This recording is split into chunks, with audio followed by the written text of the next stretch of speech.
नमस्कार, हमारे चैनल में आपका स्वागत है। मैं हूं रामचंद्र मौर्य। साथियों, ओबीसी की राजनीति पूरे देश में गरमाई हुई है। भारतीय जनता पार्टी, कांग्रेस और तमाम पार्टियां ओबीसी राजनीति को लेकर के जिस तरह से आत्ममंथन कर रही हैं और जिस तरह से ओबीसी कार्ड खेलने की जुगत कर रही हैं, उससे लगता है कि अब लोकसभा विधानसभा चुनाव की चाबी ओबीसी के हाथ में आ चुकी है। ऐसा इसलिए कहा जा सकता है कि जिस तरह से आत्ममंथन भारतीय जनता पार्टी कर रही है, आरएसएस कर रहा है और कांग्रेस तो मुखर होकर के ओबीसी कार्ड खेलने के लिए कवायद कर रही है।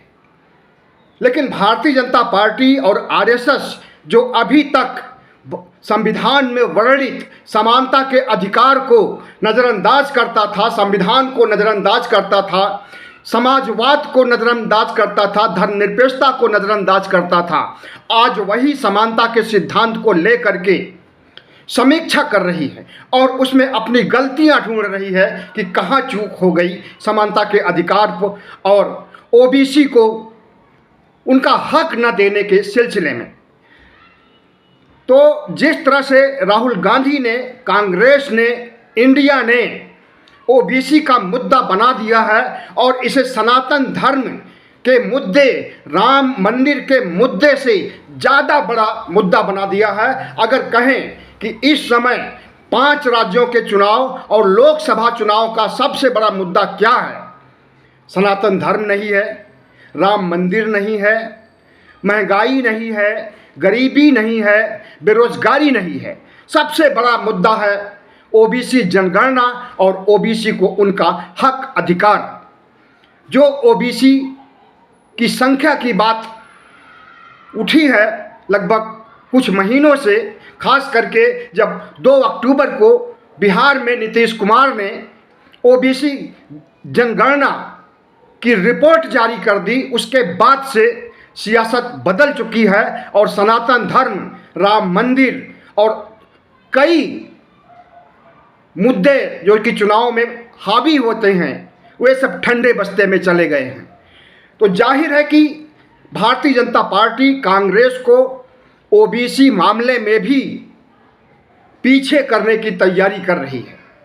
अभी आरएसएस का एक आंतरिक सर्वे आया है, सीक्रेट सर्वे कहा जा सकता है। उसमें आरएसएस को पता चला कि उत्तर प्रदेश, जहां की 80 सीटें हैं और लोकसभा चुनाव जीतने और केंद्र में सरकार बनाने के लिए बहुत बड़ी भूमिका निभाता है उत्तर प्रदेश, और उसी उत्तर प्रदेश से 2014 में 72 सीटें और 2019 में 62 सीटें भारतीय जनता पार्टी को मिली थी। उस उत्तर प्रदेश की 80 सीटों में 40 सीटें भारतीय जनता पार्टी हारने जा रही है, ऐसा सीक्रेट रिपोर्ट है आरएसएस का। और आरएसएस की सिर्फ इतनी ही दुविधा नहीं है, राहुल गांधी और नीतीश कुमार ने जिस तरह से ओबीसी कार्ड को खेला है और खेलते जा रहे हैं, उससे भी आरएसएस दुबली हो रही है। भारतीय जनता पार्टी के माथे पर शिकन बढ़ती जा रही है। मोदी और शाह की नींद हराम हो गई है और अब उन्हें यह नहीं सूझ रहा है कि राहुल गांधी और नीतीश कुमार को ओबीसी कार्ड को लेकर के कौन सा दांव खेला जाए। तो आरएसएस की एक चिंता और भी है, उसका यह मानना है कि राम मंदिर का मुद्दा काम नहीं करेगा और इसकी घोषणा आरएसएस ने तभी कर दिया था, आरएसएस के अखबार ऑर्गेनाइजर ने किया था, जिसमें लेख लिखा गया था कि अब धार्मिक ध्रुवीकरण या राम मंदिर या सनातन का मुद्दा प्रभावी नहीं होगा। इस मुद्दे पर चुनाव नहीं जीता जा सकता है। सांप्रदायिक ध्रुवीकरण, जो कि भारतीय जनता पार्टी जिसके लिए जानी जाती है और इसी वजह से वह एक सांप्रदायिक पार्टी कही जाती है, वह कार्ड उसका निष्प्रभावी हो गया है और फेल हो गया है। और इसकी सूचना आरएसएस प्रमुख को और मोदी साहब को हो चुकी है। और एक बार तो नरेंद्र मोदी ने खुद अभी हाल ही में स्वीकार किया है कि राम मंदिर और सनातन का मुद्दा काम नहीं आएगा। जितना उससे उम्मीदें हैं उतनी उम्मीदें नहीं पूरी होंगी, क्योंकि जब से ओबीसी कार्ड खेला गया है और जब से इस पर न सिर्फ राजनीतिक दलों में कवायद हो रही है बल्कि जनता के बीच भी, ओबीसी एससी एसटी के बीच भी बहस छिड़ी हुई है कि जब हमारी आबादी 63% है, दलित समाज की आबादी 20% है, 22% है और एसटी की आबादी 7-8% है, तो हम सरकार क्यों नहीं बनाते हैं। ओबीसी के अंदर यह मंथन चल रहा है कि अगर ओबीसी के लोग एकजुट हो जाएं और उनके अंदर जो मनुवादी गुलामी की भावना, अस्पृश्यता, नीचता की भावना, धर्म पाखंड की भावना भारतीय जनता पार्टी आरएसएस ने भर रखी है, मनुस्मृति ने भर रखी है, अगर वो खत्म हो जाए, और बहुत तेजी से खत्म भी हो रही है। सोशल मीडिया को उठाइए, देखिए तो वहाँ पर अब पाखंडी टाइप के, मनुवादी टाइप के ओबीसी कम मिलेंगे, बल्कि प्रगतिवादी, अंबेडकरवादी, वैज्ञानिक सोच वाले ओबीसी ज़्यादा मिलेंगे। तो निश्चित रूप से अगर अभी नहीं तो एक समय ऐसा आने वाला है कि ओबीसी की ही सरकार बनेगी और ओबीसी का ही प्रधानमंत्री और मुख्यमंत्री बनेगा। जिस तरह से भारतीय जनता पार्टी ने सवर्णवाद को की हद पार कर दिया और सवर्णवाद को लेकर के, ब्राह्मणवाद को लेकर के जिस तरह से ध्रुवीकरण करके चुनाव जीतने की फितरत में बनी रही और चुनाव जीतती रही, अब आंखें खुल गई है ओबीसी एससी एसटी की। और जब से नीतीश कुमार की रिपोर्ट आई है और उसके साथ ही साथ आपको बता दें कि राजस्थान सरकार ने भी घोषणा कर दिया है कि उसके यहाँ भी जातीय जनगणना होगी और ओबीसी की सही जनसंख्या की जानकारी राजस्थान वासियों, देशवासियों को दी जाएगी। अभी माना जाता है कि 42% जनसंख्या ओबीसी की है राजस्थान में। इसी तरह से मध्य प्रदेश में भी ओबीसी की जनगणना कराए जाने की बात राहुल गांधी और कांग्रेस ने उठाई है। छत्तीसगढ़ में तो ओबीसी की जनगणना के लिए प्रयास भी शुरू हो चुके हैं। कर्नाटक में ओबीसी जनगणना हो चुकी है, समय का इंतजार कर रहे हैं। अनुकूल समय और परिस्थितियों के अनुसार ओबीसी जनगणना की रिपोर्ट जारी की जाएगी।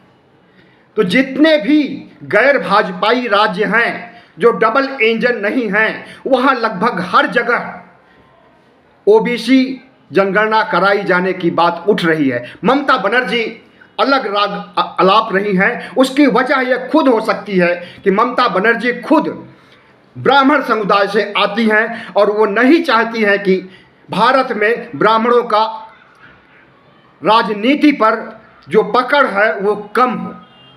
यही वजह है कि ममता बनर्जी ने इसका विरोध किया है। इंडिया गठबंधन में होते हुए ओबीसी जनगणना का विरोध किया है, लेकिन उनके अकेले से विरोध करने पर ओबीसी जनगणना की जो आंधी चली हुई है ये रुक नहीं सकती है, थम नहीं सकती है।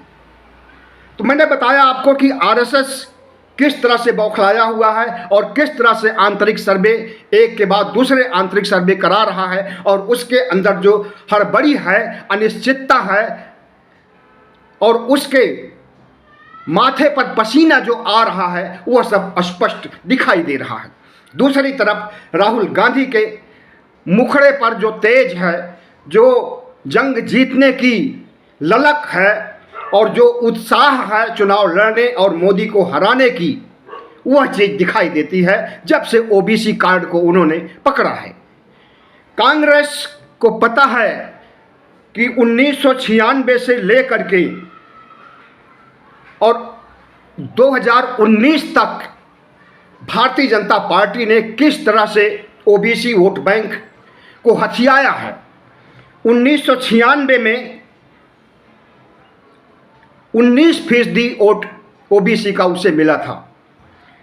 और इसी बीच इसके बाद ही भारतीय जनता पार्टी की सरकार बनी थी और अटल बिहारी वाजपेयी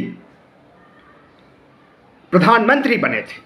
लेकिन अटल बिहारी वाजपेयी प्रधानमंत्री बनने के बावजूद एक सभी दलों में लोकप्रिय नेता के रूप में जाने के बावजूद एक लचीले सांप्रदायिक मुद्दे को उभारने वाले या सांप्रदायिकता पर की बहस में लचीलापन दिखाने वाले जो वाजपेयी को भी ये नहीं एहसास हुआ कि हम अगर ओबीसी के वोट से जीत रहे हैं तो ओबीसी की भागीदारी और ओबीसी की जनगणना कराई जानी चाहिए।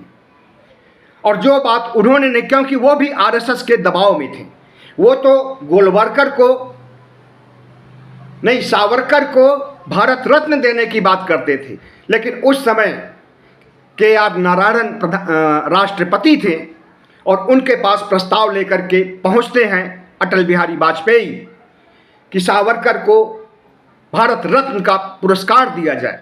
लेकिन उन्होंने नारायणन ने उन्हें भोज दिया और भोज देते समय, खाना खाते समय उनको ऐसा मंत्र दिया कि वो वीर सावरकर को भूल गए। लेकिन आज की जो स्थिति है कि कमंडल पर मंडल भारी पड़ रहा है, और यह भारी इसलिए पड़ रहा है क्योंकि ओबीसी का सवाल सबसे आगे हो गया है और राहुल गांधी और इंडिया ने जिस तरह से लपक लिया है इस मुद्दे को, राम मंदिर के मुद्दे को काट करने के लिए, सनातन धर्म के मुद्दे को काट करने के लिए और सांप्रदायिक जहर फैला करके मुसलमानों के नरसंहार की बात करके 80-20 का खेला खेलने के लिए भारतीय जनता पार्टी की जो नीयति रही है, जो उसका चाल चरित्र चेहरा है, उसे उजागर करने का काम किया है राहुल गांधी और इंडिया ने। राहुल गांधी और इंडिया ने जिस तरह से अपने अपने राज्यों में जो गैर बीजेपी राज्य हैं ओबीसी मामले को इतना उभार दे दिया है कि अब जो टिकटें बांटी जा रही हैं विधानसभा चुनाव के लिए, उसमें ओबीसी को ज़्यादा सीटें दी जा रही हैं। पहले नहीं दी जाती थी, ना कांग्रेस देती थी ना भारतीय जनता पार्टी देती थी। लेकिन अब भारतीय जनता पार्टी भी मध्य प्रदेश, राजस्थान और दूसरे राज्यों में जहाँ जहाँ चुनाव होने वाले हैं वहाँ पर ओबीसी को ज़्यादा सीटें मिल रही हैं।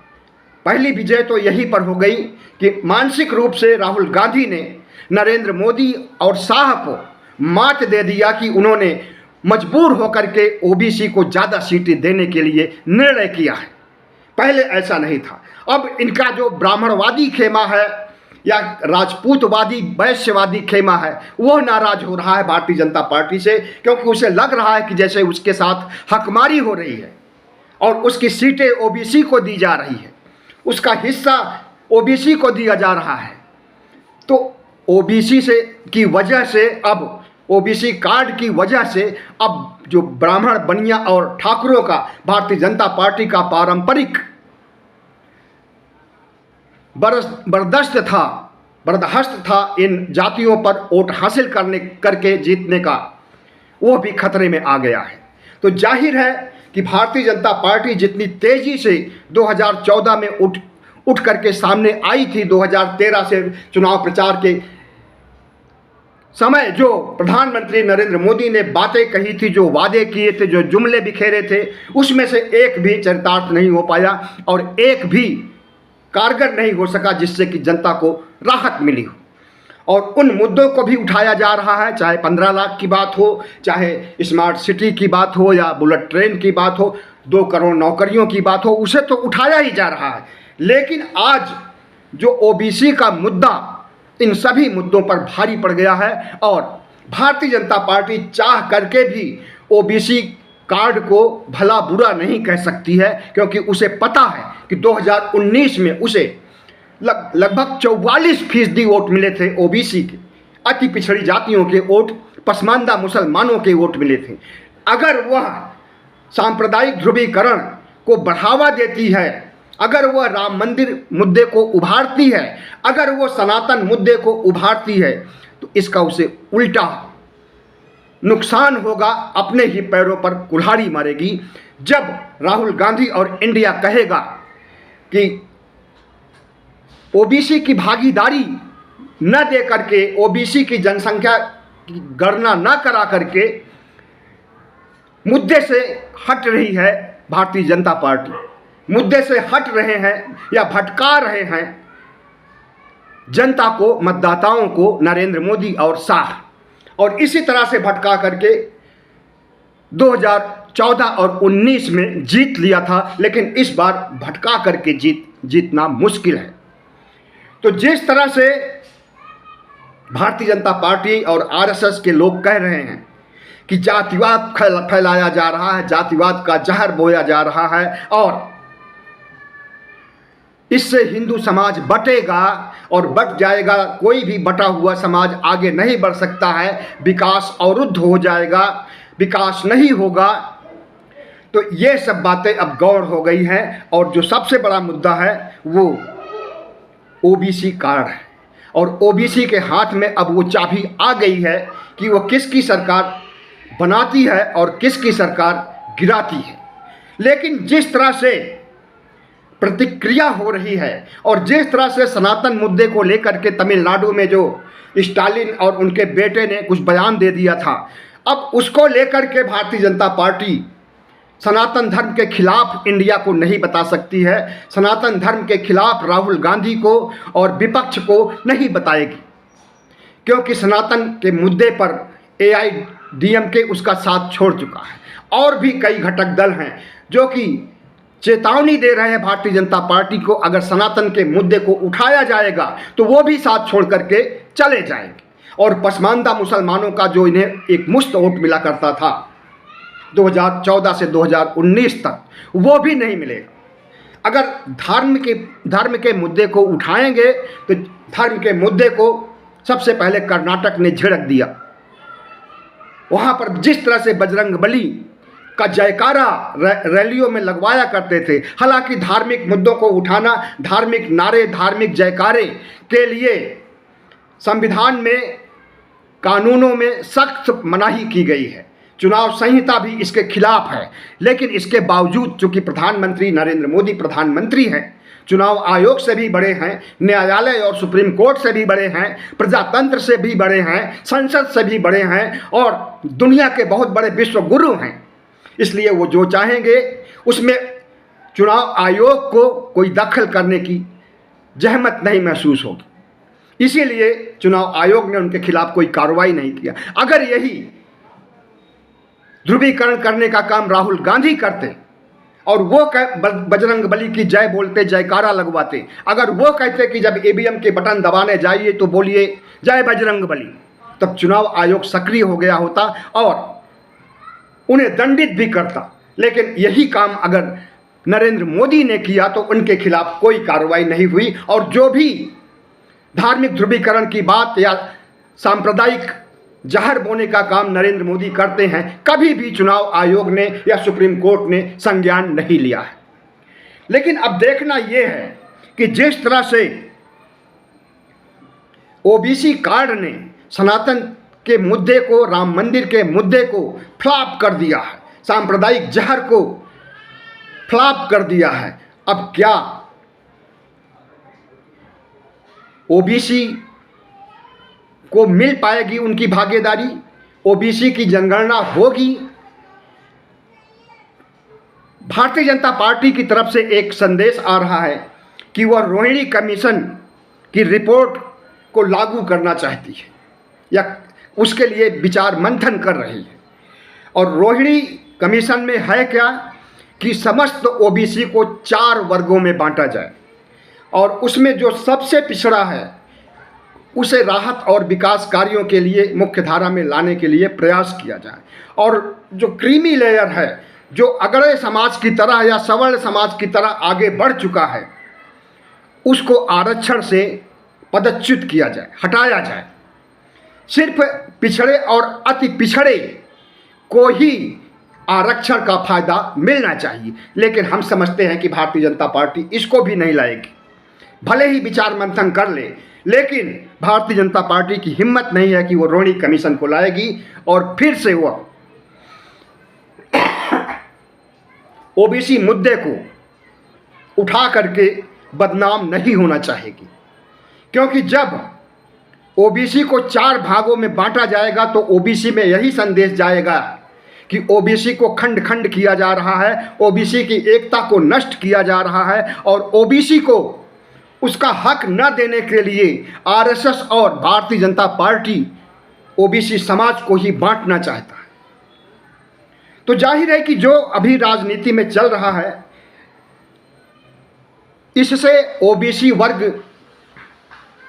के चेहरे पर चमक है और होनी भी चाहिए। क्योंकि जो काम आज़ादी के बाद से 75 सालों में नहीं हो सका है, वो काम अगर अमृत काल में होने जा रहा है या नरेंद्र मोदी के विदाई काल में होने जा रहा है, तो इससे अच्छा क्या हो सकता है ओबीसी समाज के लिए। बहुत बहुत धन्यवाद। हमारे चैनल को सब्सक्राइब कीजिएगा, लाइक कीजिएगा और शेयर कीजिए।